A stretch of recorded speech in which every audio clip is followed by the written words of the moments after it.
போயிட்டீங்க. அவங்க இன்னும் வந்து தொகுதி மறுவரையறை எதிர்த்துட்டு இருக்காங்க.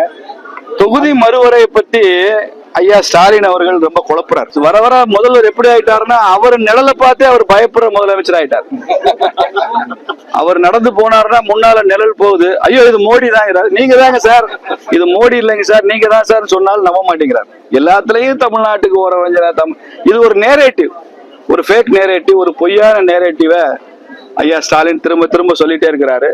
முதல்ல டீலிமிட்டேஷன், தொகுதி மறுவரை என்பது மக்கள் தொகை கணக்கெடுப்பு நடந்த பிறகுதான் வரும்.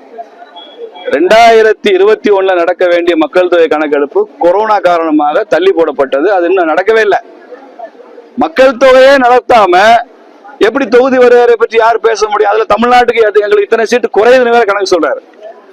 முதலமைச்சருக்கு அரித்மேட்டிக்ஸ் தெரியாது, கூட்டல் கழித்தல் தெரியாதுங்கிறது எங்களுக்கு தெரியும்.